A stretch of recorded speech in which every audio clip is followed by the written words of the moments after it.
Fala galera!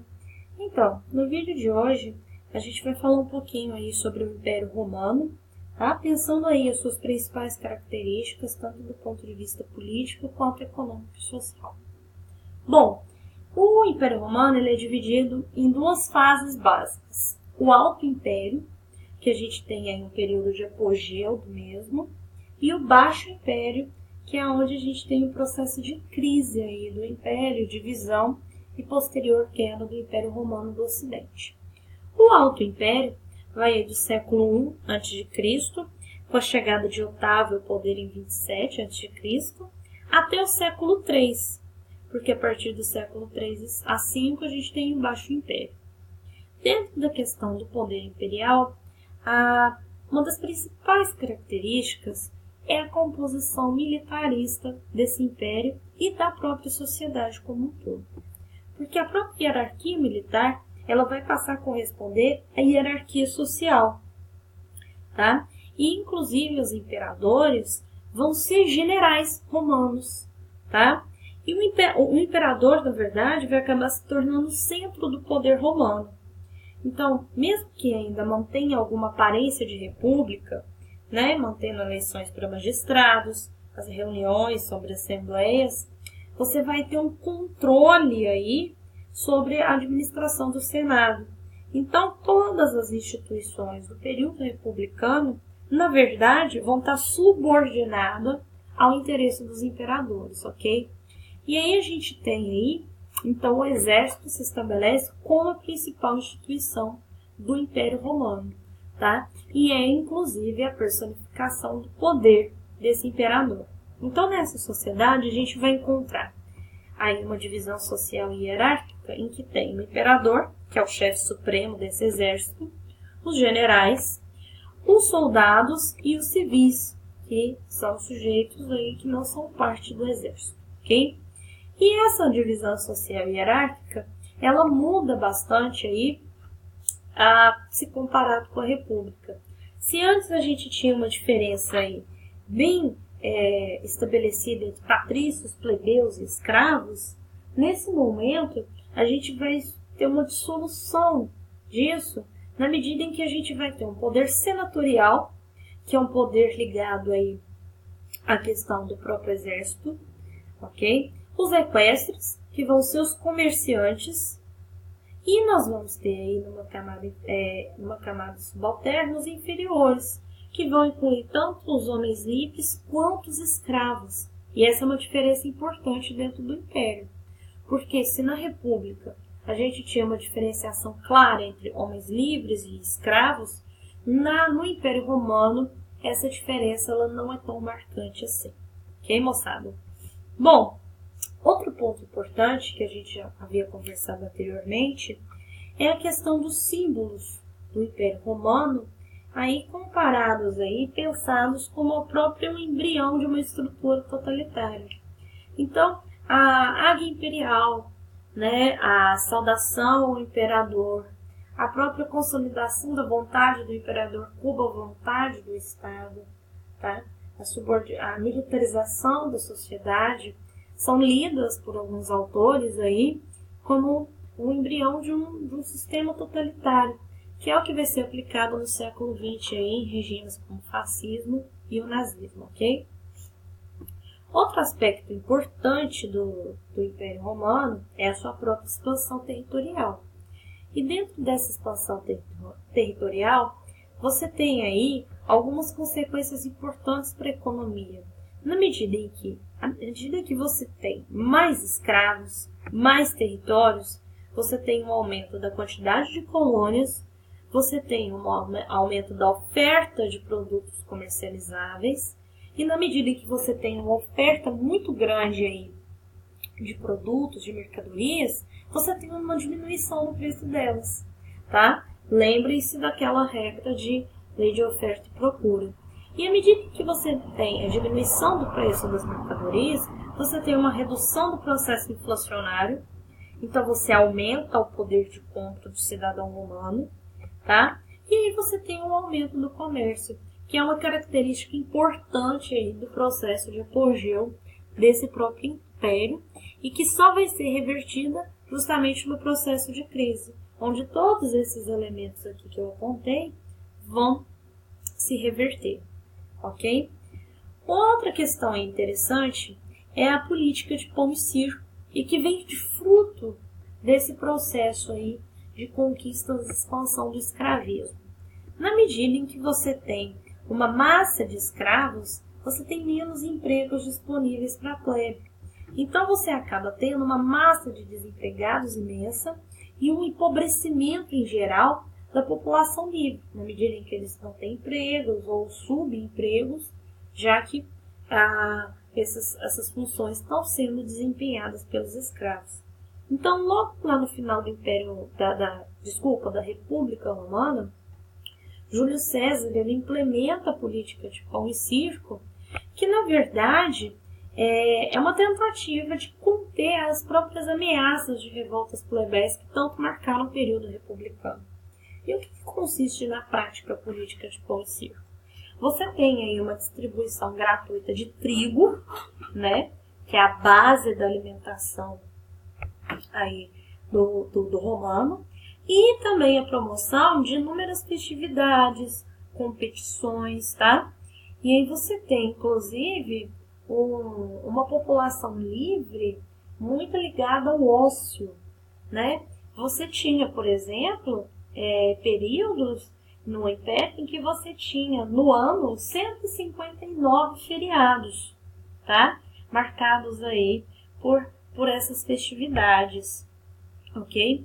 Isso, moçada, a política de pão e circo, ela é lida como uma estratégia de controle social. Como? Na medida em que você atende, ainda que muito parcialmente, a demanda de alimentação, e na medida em que você cria uma distração para essa população ociosa, você cria aí um mecanismo de dependência, de paternalismo, que não resolve o problema da plebe, mas, porém, ele evita também que as revoltas elas sejam tão grandes na medida em que você cria uma espécie de distração, ok? Então, isso é um aspecto importante aí do período imperial. E aí, lembrando que dentro ainda da política de pão e circo, a gente não pode esquecer os espetáculos de sangue que a gente tinha no Coliseu, né? Os gladiadores, que eram sujeitos aí que lutavam, inclusive até a morte em muitos casos, como uma forma de entretenimento para o povo romano, esses gladiadores, eles vão lembrar que em sua grande maioria eles eram escravos. Escravos esses que eram prisioneiros de guerra, ou seja, eram povos bárbaros, invadidos aí pelos romanos.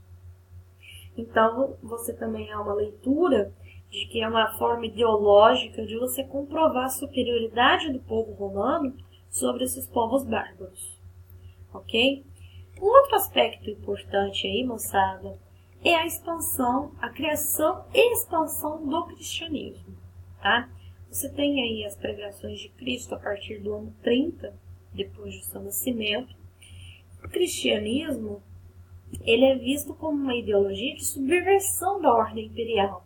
Embora os romanos tivessem, em geral, uma prática de tolerância religiosa, o problema do cristianismo vai ser de cunho político, na medida em que ele questiona a autoridade divina do imperador.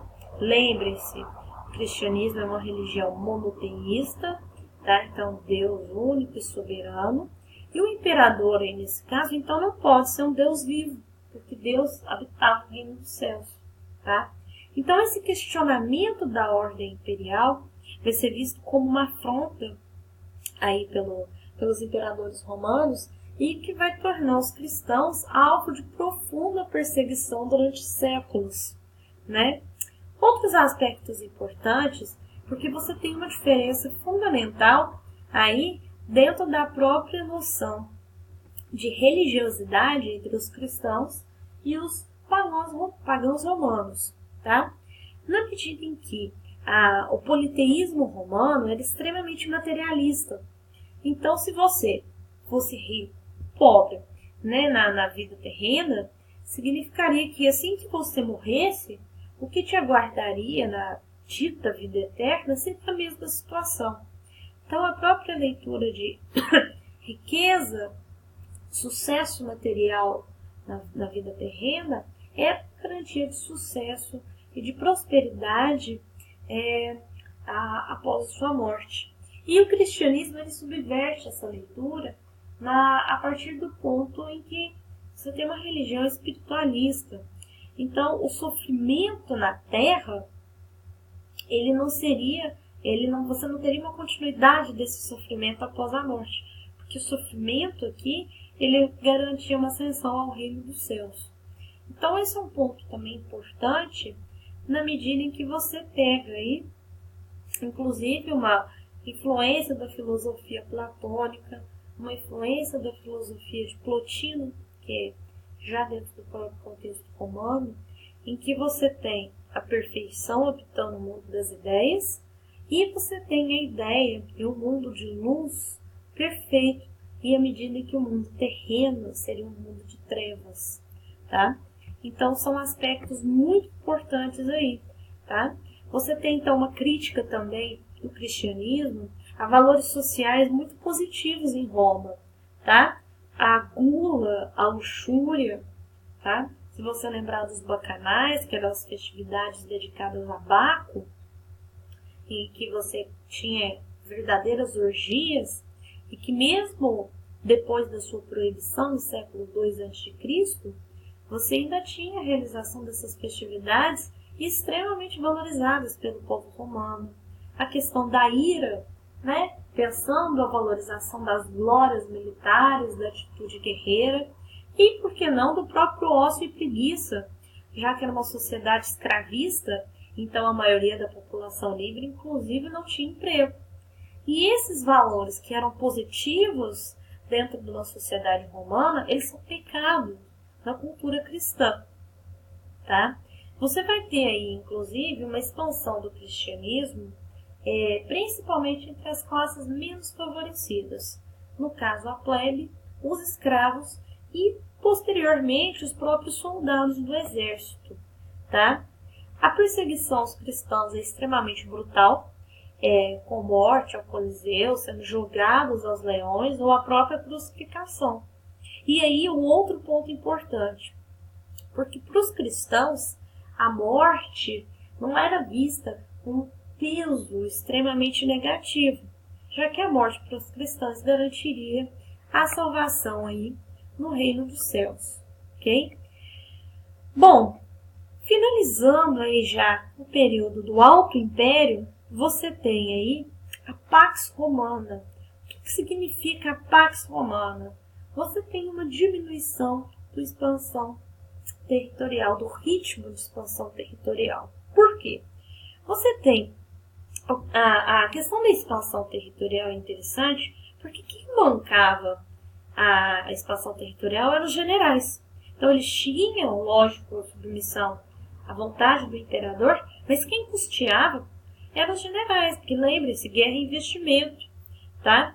E à medida que você tem um território imenso, lembre-se que o território do Império Romano era tricontinental, você tem aí uma fronteira gigantesca, você começa a ter a leitura de que já não valia mais a pena, porque já tinha terra demais.